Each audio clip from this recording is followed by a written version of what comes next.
Is your job just a paycheck, or is it the true calling of your soul? Hey, when I was young, I had big dreams that I was going to make a big impact in the world. I just had no idea what that meant. I had no idea what to do. I didn't know what my purpose was or what direction I should go or shouldn't go. And I was completely confused. If you ever feel like this, like you're in a job, but you don't know if it's your true soul's calling, I've got great news for you. Our guest today, Kimmy Powell, she's advised people all over the world how to find their true passion and then to live it, or at least to live the essence of it today, so that you get the passion-filled life we are all after. Can't wait to share this with you. Welcome to The Good Mood Show. Here's your host, Matt O'Neill.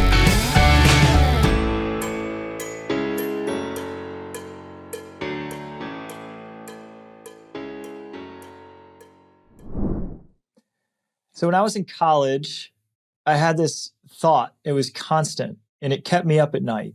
And that was, what the heck am I going to do with my life? I had this burning desire in me to do something great and to make an impact in the world. I just had no idea what that would be. And it really confounded me. I mean, I remember having so many conversations with my college roommate, Nick Weatherly, and just saying, man, I just don't know what direction to go in. I ended up changing my college major 5 times. I started out in engineering, and then I went and got an internship in engineering and hated it. It was so boring to me, but I was good at math. So I thought, hey, that'd be a good path. So then I was like, well, what would be fun? And I'm like, oh, marketing would be fun. So I switched my major over to marketing. And then I got an internship in marketing, and I didn't really like that either. So then I was like, well, when I was a kid, I liked to draw. So I changed my major to art, and I got into art classes for a whole semester, just straight art classes. And it was totally different than anything I'd ever done. And I realized that wasn't my passion. I finally just had a chance encounter with a guy, and he said, hey, you should take this sales class. And I took this class on selling, and I found out that I really liked it. So I just went with it. And when I graduated college, I had a sales degree, and I ended up getting a sales job, and it suited my skill set because I like people a lot and I liked to talk to people. And then I ended up selling something terrible. It was used, recycled toner cartridges. You know, the ink cartridges that go inside the copy machine. I didn't even get to sell the copy machine. I sold the ink, and not new ink, old recycled ink that went inside copy. That was the only job I could get when I graduated college. But I did it to the best of my ability. And little did I know that every step, the engineering step, the art step, the marketing step, the toner cartridge step, all of it was God's design, and all the dots were going to connect down the line, and it was going to turn into what I was meant to do.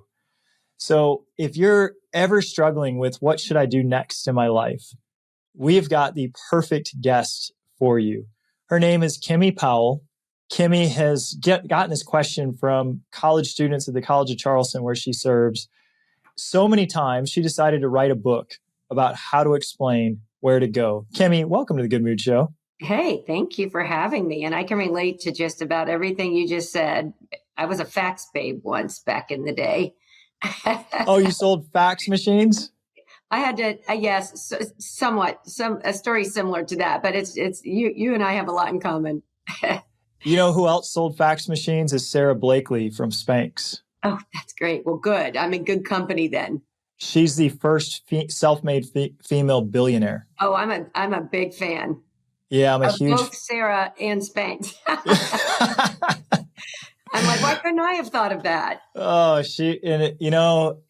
her father told her to go into this fax machine sales job to fail, because he was telling her failure was a skill, and that the more you learn to fail, the more you learn that it's okay to try things. If she hadn't learned this failure from constant rejection of trying to sell these fax machines, she might not have had the gut, the stomach, the bravery to mail a pair of pantyhose cut off to Oprah and launch her $1 billion campaign. Yeah, she's amazing. She is absolutely amazing. Well, let's talk about this framework. And I'm so excited about your book and the way that you're helping people find their passion and purpose. And I love that you call it a project because, as you described, this book isn't just something you read, it's something you do, right? That's right. That's right. And it's not meant to be a long, Pulitzer Prize winning novel. I recognize from the outset, just like you said, just trying, not being afraid to fail, never written a book. I wanted to write a book. So it's a process in itself just for me to learn how to write a book. But I'm hoping that, in the process, I can help other people. Well, you are. I mean, it's an international bestseller. And, you start with the first chapter, and the chapter says it resides within you. You just have to awaken your inner child. Let's go to step one. What do you mean by awaken? Yeah, it's a great place to start. So in that chapter, we talk about your inner child. What did you want to do when you were a child? Because generally, we develop those core passions when we're very young before the harsh reality of life sets in and we get on the treadmill of life and just do what we have to do to pay our bills. So when you're really young, you have all that creativity and all that passion. So we like to, in that chapter, the homework of the project is really to think back of what you wanted to be when you're little and ask some of your friends, your parents, people who know you best. So I give examples at the end of the chapter, but for me, I wanted to be a teacher. I wanted to be a teacher my entire life. And so from the youngest of ages, I wanted to be a teacher. So that gives you just a little bit of insight. That doesn't mean that's what you're meant to be, but it gives you some insight into who you are. Yeah. And so the person that's listening to this show right now, you're probably doing a job right now, or you are trying to figure out what to do next. And so take a moment to think back to when you were a child. What did light you up? What did you want to be? And as Kimmy just described, she wanted to be a teacher. You're not a teacher now, but in essence, writing this book, you are teaching. Yes, exactly. Like it's funny how when I went through the book myself and I took myself through the feature funnel as I was writing it, so many things early on. I was a candy striper at 14 years old. I was a cheerleader. I was, an aerobic instructor when I was, young. So many of the things that I wanted to do were really things I'm doing now in a little different format, but essentially the essence of who I am has really never changed. But I didn't know that until later on in life. So my mom shipped me a box of awards and papers and different little knickknacks and things I had done from school from my whole life that she had saved. And I found that box, and like last year, I just started to go through it. And I found a fourth grade paper. And in fourth grade, it said, what do I want to be when I grow up? And I said a writer. Oh, wow. And my book is coming out in November of this year. Nice. Congratulations. That'll be exciting. It's crazy that in fourth grade, I had this vision I would be a writer, totally lost track of it. All these years later. Yes, it resides within. It resides within. It resides within. So, yeah, and I also wanted to be a leader. Yeah. I just knew, when I was a little kid, I thought I'll be president of the United States. Sure. And that's the first inclination of leadership. Yeah. And then here I am leading a team of 80 people. Yes. And you're a natural leader. It just was my vision of where I was going to go. And while I'm not president of the United States, my first title when I started this company was president of this company. Yes, and probably a better job. Probably. Yeah. A lot less mud being thrown. A lot more joy probably being celebrated. More longevity there. But, I love it. And I loved your intro because, that's really the way life should be. We should be trying more things in high school. And I could get on the educational bandwagon on another time with you. But I think, it was interesting that you did all those jobs. And I've done many different jobs because that does really help formulate a pattern, which is great. Yeah. Yeah. Just to try different things. And I've done the same thing with my children. We've got 4 kids, and we do it with music instruments and sports and activities. and we just wanted to expose them to all of these things. Brilliant. And my 10-year-old, she played soccer and she played basketball and she played volleyball and she played tennis, but she just kept doing cartwheels. She was always upside down doing a handstand or a cartwheel, always. And finally, my wife and I just said, it seems like you are more interested in gymnastics than you are in sports. And she said, yeah, that's true. And we said, well, do you want to follow that passion or do you want to keep trying to do all these things? And she said, I really want to follow this passion. So now she's in 2 different days of competitive cheer and 1 day of gymnastics, and she's thriving. She's in her lane. It is what she was born to do. I don't even know how else to describe it. I was talking with her about it this morning I'm like, you just are the most graceful person in our family. You just move different than we move.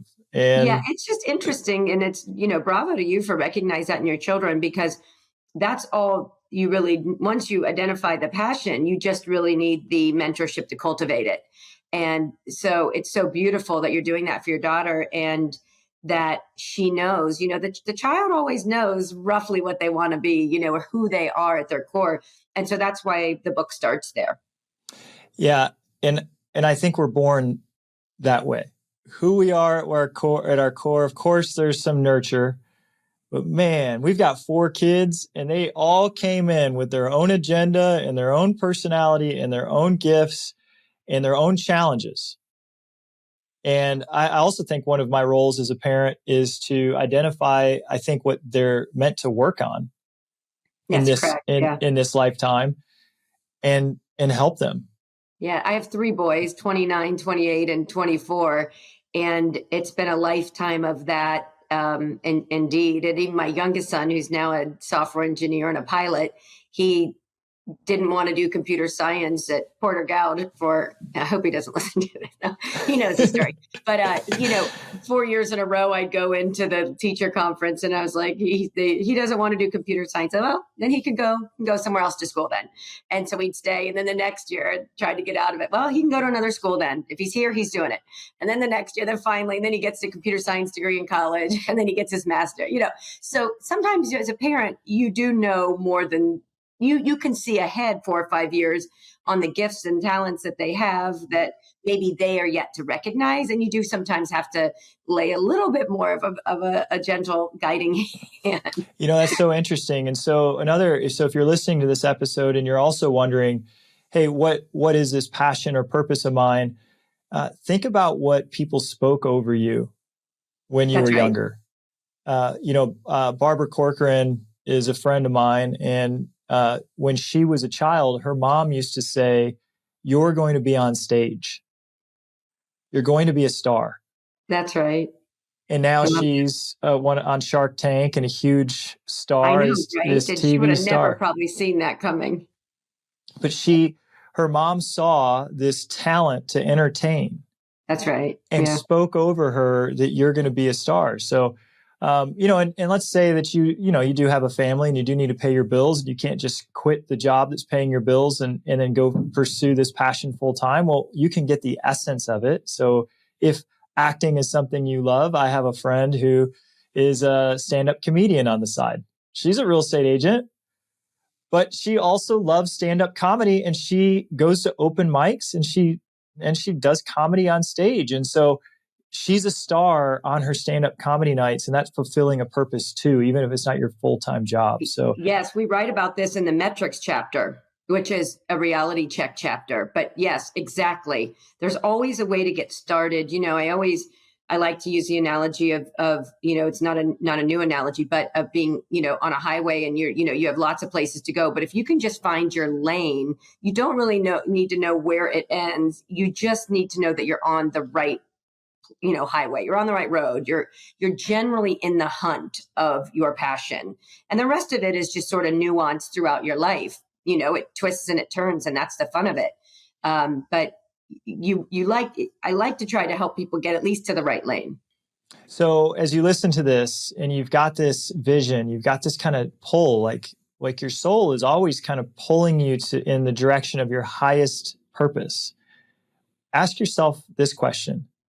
What is the essence of my vision? And how could I do that essence this week? What's one thing I could do this week to fulfill the essence of that vision? As I described, speaking was the vision I had, and podcast was the way I could do that. You could be on a podcast. You could be a podcast guest this week. It's not that difficult to do. Kimmy had this vision of being this keynote speaker. Just setting the vision, then I'm sure, is what inspired the CEO of Make-A-Wish to ask you to be the keynote of that lunch. You don't understand. The universe just conspires to help you fulfill your vision when you decide to make it known. Absolutely. Let's go to chapter 2, ruling out the obvious. Know what you don't want. Yeah, this is a good one because funny enough, you talk to people and they start telling you what they want to do. And then they say, well, I want to own a restaurant. I'm like, okay, so you want to work nights, weekends, holidays, and never see your family. And they're like, no, I don't want to do that. I just want to be, Mrs. Hall. Yeah, well, guess what? That's not exactly how it works. So, you just go through it. But it is interesting how people do have this disconnect between what they think they want versus what's actually possible and what they truly, truly are looking for, which isn't anything against the person trying. It's just that it takes a minute to pull all those pieces together to figure out exactly what you're looking for, which is why the third chapter, one of the chapters is metrics. I believe it's the third one that's after lifestyle. But, you got to know what you don't want. I don't want, like for me, and I write about this in the book, I realized I didn't want to live in Dayton, Ohio anymore. I'm third generation there. My whole family was there. The headquarters of our construction company's there. No one thought I'd leave. And then I was like, yeah, I'm leaving. Like, there's no way you're leaving. I'm like, no, I'm leaving. So, that took a ton of courage for me to leave everything I'd ever known and start over here. But how did it turn out? It's so far so good. I'm sitting with you 10 years later. I've been here 10 years.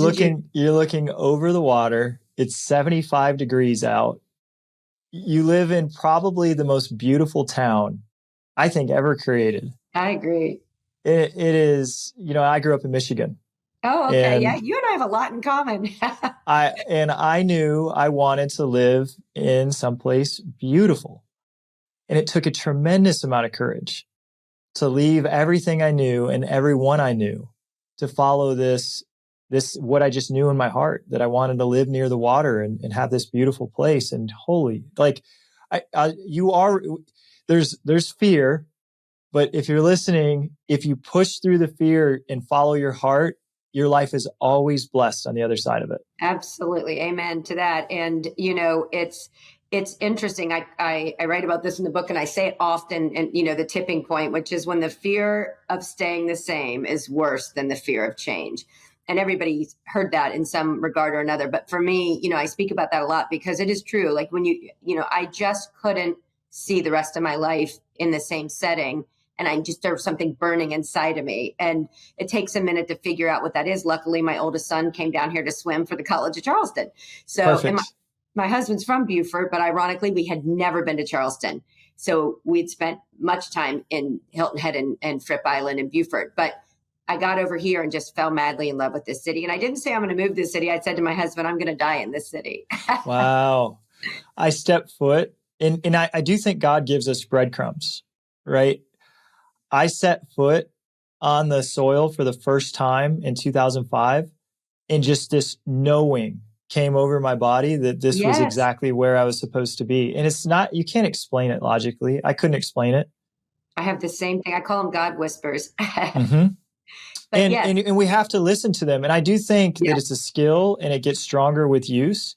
And I also think that your soul kind of gives up on you when it's whispering to you and you just don't pay attention.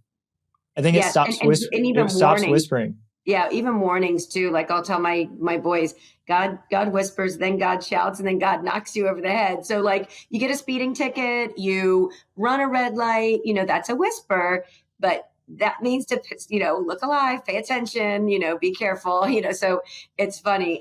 You and I are very, very aligned on that. And I feel like that the universe is telling you things. And that's why the inner child is so important, because you didn't pay attention to all the noise when you were young. You just did what you naturally wanted to do. Yeah. So I agree. I think our entire life is a conversation between us and God. Yes, And I would Yeah. It's like this big, never-ending conversation where we're wanting things, and then God is showing us things with experience or signals or signs or chance encounters.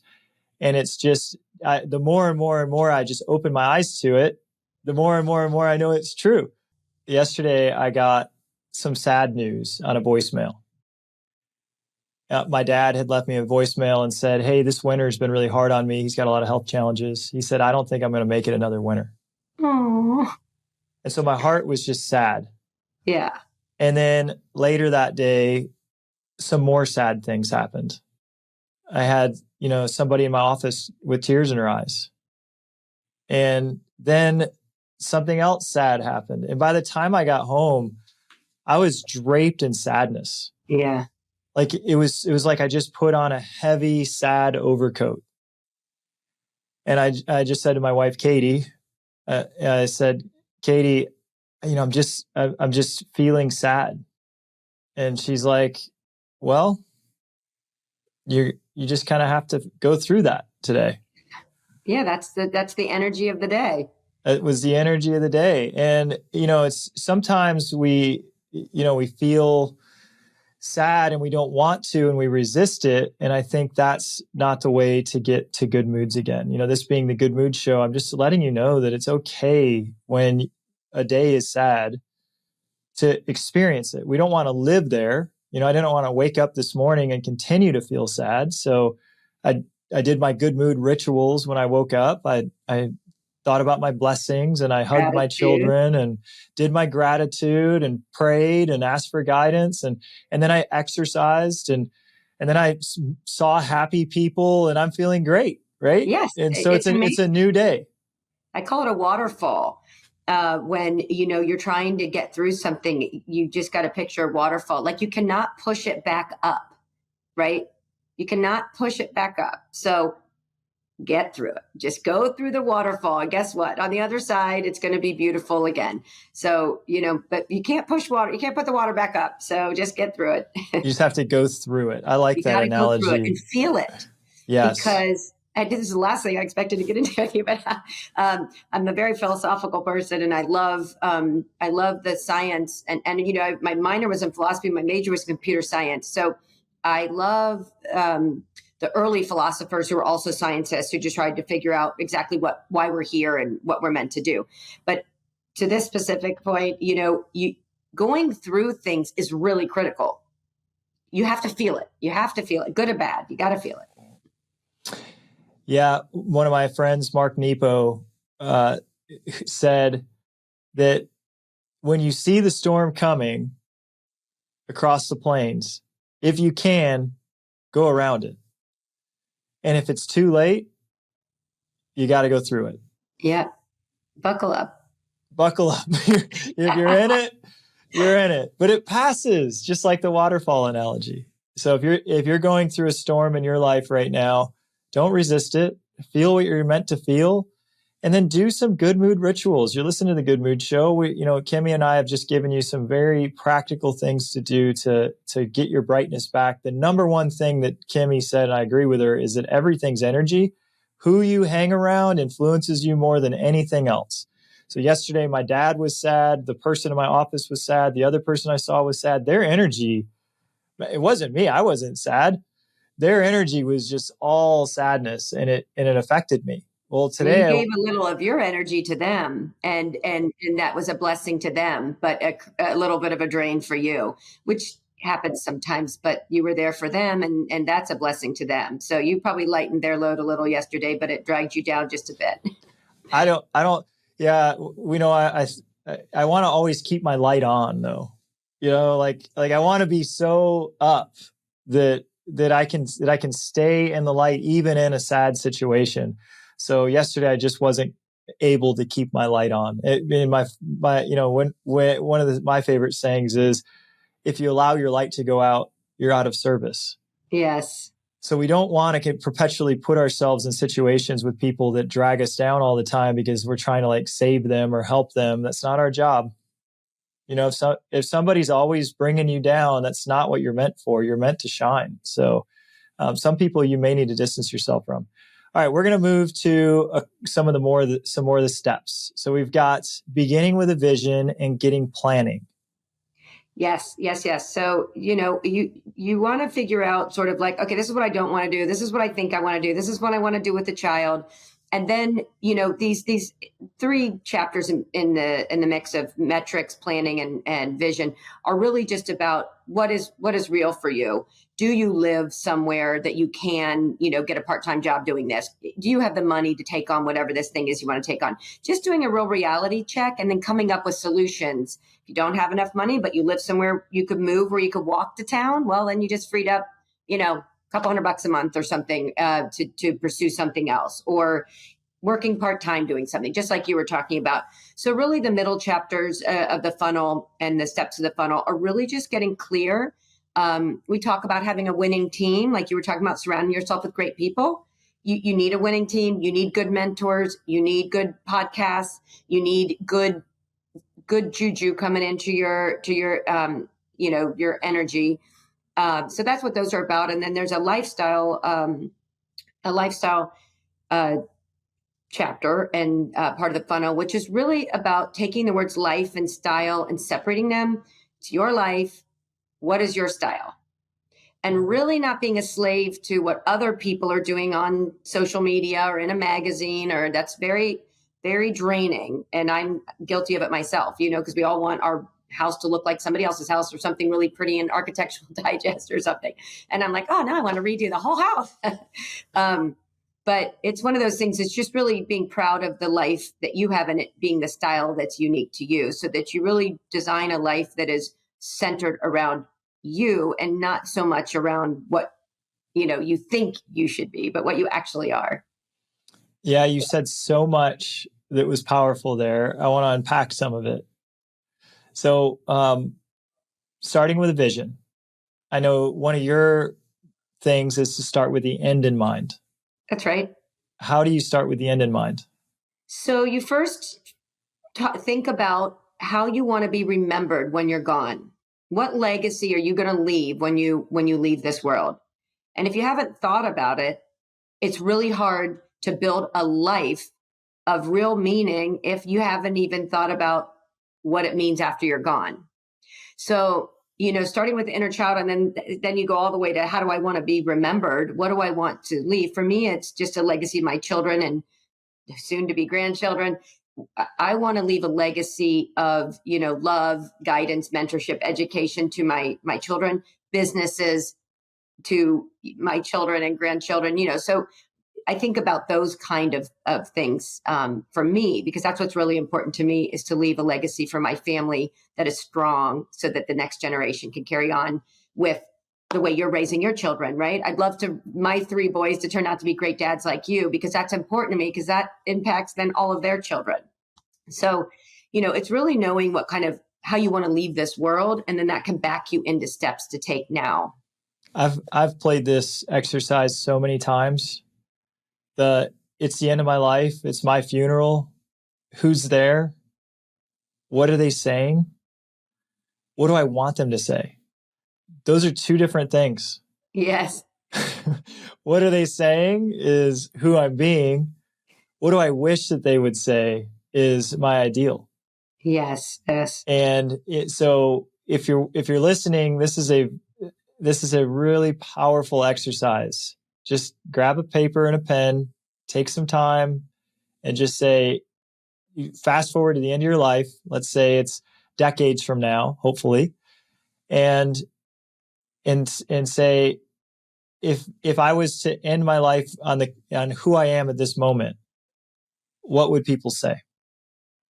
Yeah, and what is your legacy, and how would you like to be remembered? It's important stuff. How would I want them to say? Who would I want them to see me as? And Kimmy, you nailed it. What I want to be known as is someone that just loved completely, that was always there for my loved ones, that would do anything, that would go any mile to help the people that I care about. That's who I really want to be, but I don't always fulfill it. Yeah, well, listen, it's an imperfect world, but wabi sabi means perfectly imperfect.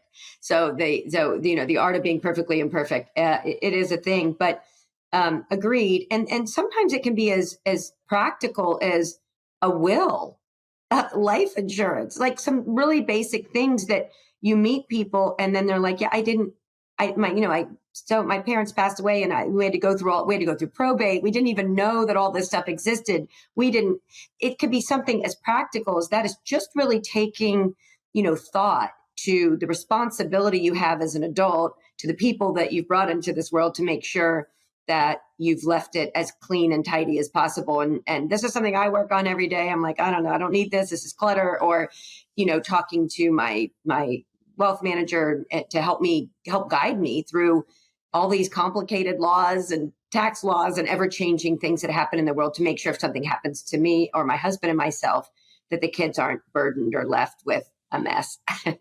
Yeah. And for me, that's life insurance too.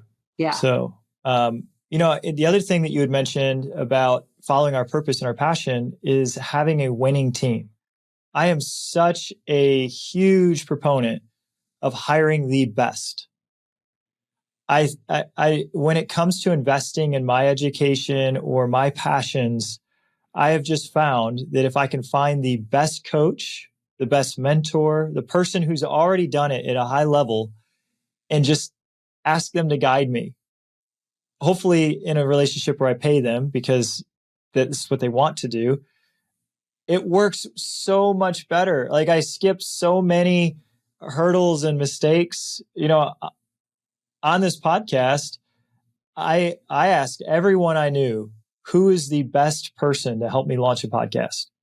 The same name, Eric Cabral from On Air Brands, came up from 7 of my friends. I had never met Eric. I got on the phone with Eric and immediately I said, this is the guy. Now, Eric's a dear friend. And since that point, I've then hired other podcast coaches, but continuing to work with Eric and just continuing to say, hey, who's doing podcasts at the highest level? And then what are they seeing that I can't see? Because and now the show's improving and it's growing and so whatever your passion is, even if it's going to be a side hustle or a part-time job, you will get to the end result so much faster if you do what Kimmy suggested and have a winning team. Find who's doing this the best out there, invite them to lunch, ask them to mentor you, see if you can find a coach. I found a lot of coaches too by going to Amazon. I go to the bookstore, Amazon bookstore. I type in what I want to do. We wanted to start a property management company 2 years ago. I went in, I just said, how to run a property management company. 15 different books showed up. I looked for the best books. We bought the best 3. And then we contacted the author of the one that we liked the best. And then he became our coach. And now our property management, 2 years later, our property management company is now is the highest rated property management company in Charleston. And we went from 0 to 380 clients in 2 years. It's insane. But we started with bootstrap budget. Like, it's not like we just went in and bought a firm. But you started correctly. And right. That's one of my very first jobs when I was about 17 was with PQ Systems, which was Productivity Quality Systems. It was a Deming company. If you're familiar with Deming philosophy, it's sort of how Honda started in manufacturing. And it's basically get it right the first time. That's really the essence of the Deming philosophy. But anyway, I learned at a very young age the Deming philosophy and studied it quite a bit. And that's exactly what you're speaking to. Get it right the first time. It just will make life easy. And trust me, I have a lot of failures behind me to reinforce that belief. Well, having a winning team, I think, is what it's all about for sure. To get it right the first time, because you don't know how to do this passion of yours yet, but somebody does. That's right. Great advice. Can you just find the one who does it the best? If you want to start like the best spa company in Charleston, you should probably talk to Kimmy because she owns it. Thank you. All right. So this is how do we wrap up the passion and the purpose? So the person that's listening has gotten all this great advice. What do you want to leave them with? Well, do the project, right? So it's a project. But what you really want to leave them with is taking action. That's why there's in the funnel, it's called action. Because at the end of the day, once you figure out once you narrow down the funnel and you get to the end, and hopefully you will find your lane. And when you find your lane, you can then begin to, take the trip. You don't really have to know where it's going or where it's twisting and turning. You just need to try to get on the right path. And that's all about what we've just spoken about, having a winning team, kind of knowing what you do want to do, what you don't want to do, what's available to you. And the only other thing I would say that I say a lot, and I'm a big, big proponent of, is change. Change is good. Change is not bad. And I think I grew up and for a lot of my life was afraid of change, or the word change in my body symbolized something to be afraid of or fearful of. And what I have learned to do is embrace change, embrace opportunities. Would you like to be on my podcast? Heck yeah, I'd love to be on your podcast. That sounds amazing. So change is so good. And, so many people are afraid to change, and they live the same life day after day after day. And there's a quote, I won't get it right, that says don't piece together 13,000 days and call it a life. It's not your authentic life if it's the same, if you're just doing the same thing over and over and over, and then have this burning flame inside you dying out slowly. What we want to do is recognize that God gave us all a passion and a purpose. So if you feel like you haven't found it yet, it's sort of like a hidden Easter egg. It's there. Trust me, it's there. I hope people go after theirs and try to find it. So beautifully said. And if you want a framework on how to do that, pick up Kimmy's book. It's called The Passion and Purpose Project by Kimmy Powell. You can get on Amazon. Kimmy, if anyone wants to reach out to you, what's the best way for them to get in touch? KimmyKPowell.com. Thank you so much for bringing your wisdom. Welcome. This was such a good show. I could talk to you forever. We have a lot in common. Y'all, thank you for being here, and we'll see you next week. Thank you for listening to this week's episode of The Good Mood Show with Matt O'Neill. For free resources, videos, and materials about getting into your best moods, head over to thegoodmoodshow.com. See you next week, same time, same place.